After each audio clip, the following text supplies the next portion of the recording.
So we're at the Kennedy Center. Needs a lot of work. We're going to fix it, make it beautiful. It's a very big part of the fabric of D.C. and the Capitol. We're bringing back the Capitol. We're bringing back our country.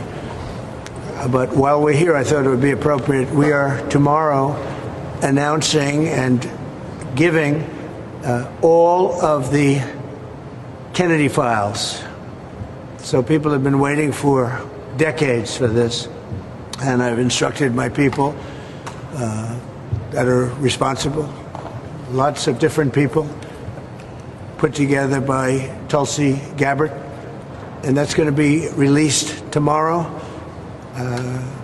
We have a tremendous amount of paper. You've got a lot of reading. I don't believe we're going to redact anything. I said, just don't redact. You can't redact.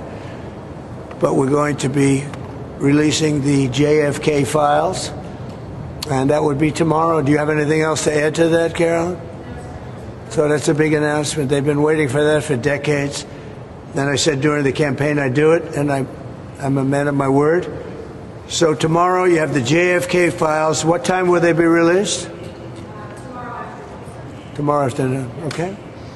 Have you seen what's in the files? Have you read them? I've heard about them. Was there Anything interesting? It's going to be very interesting.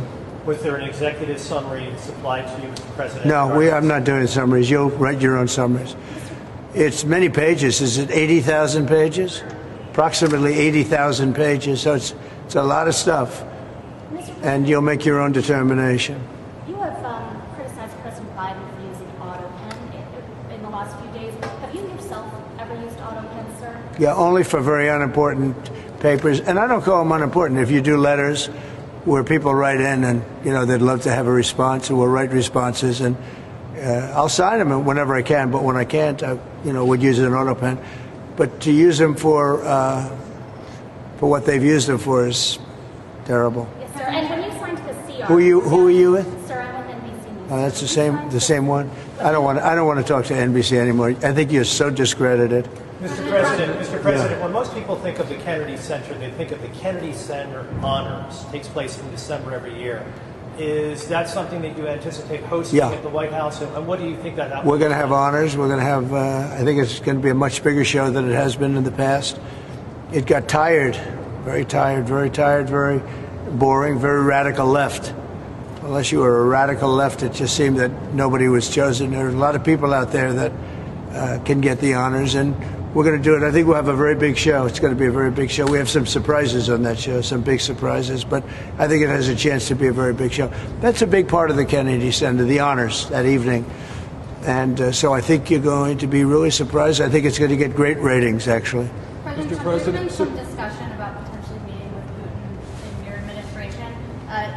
If there is a peace deal signed, would you be open to inviting Putin to the White House? Well, I don't want to really even discuss it. I've got to get the deal signed. 2,000 people a week sometimes are killed, and we have to get that agreement signed. But that's the only thing I think about. Are you confident that could happen tomorrow, as soon as tomorrow? We're going to have a very important call. We've had calls, but we're getting down to a very critical stage. And we want to get the whole Russia-Ukraine thing done. And I think Ukraine wants it. I know they want it. Everybody wants it. It's tremendous death. The bloodshed is unbelievable, like few people have ever seen before. And on the drug cartels, do you have a red line for the drug cartels that if crossed, it would automatically trigger a military response from the U.S.? Well, we'll see, but we're not going to put up with it. This country is not going to allow people to come in and dump drugs and kill our youth, and other than our youth, too. Older people are very much affected, so we're not going to let that happen. Thank you very much. Mr. President, on the 30-day ceasefire, Mr. President, is Ukraine's already committed to